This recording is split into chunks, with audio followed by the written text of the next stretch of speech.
Bilmedim ne çay seni tananım. Ayday finay cemal bilesim bilir. Durmuşunda buldum benim imanım.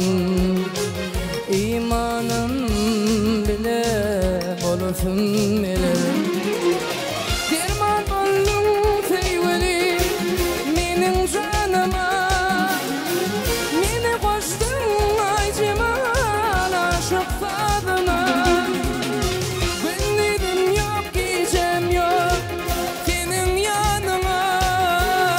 Çağırsam feyvelim barasın gelir.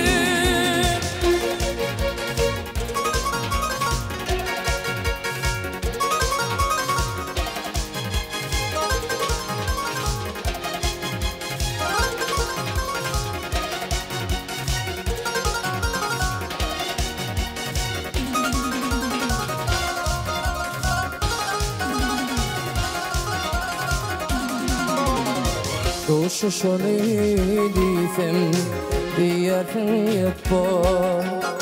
Komşular gengörüp bırrınlar kıpar. Oturun halıma başıma yük var. Dimeteyin yarın göresim gelir. Ne degenin yarın pantadın yumuşak.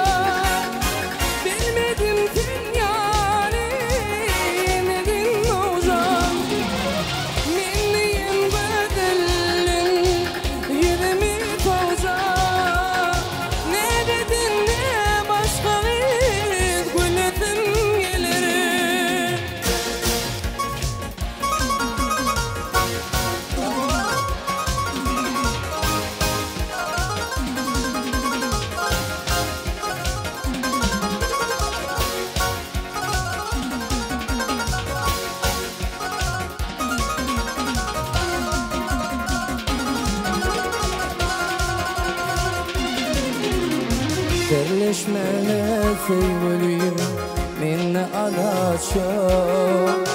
Darlık etmene canım işiliği çok. Min bilyene dünyada kimse durmuş yok.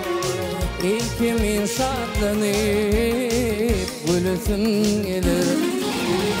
Şahir ödün kıyım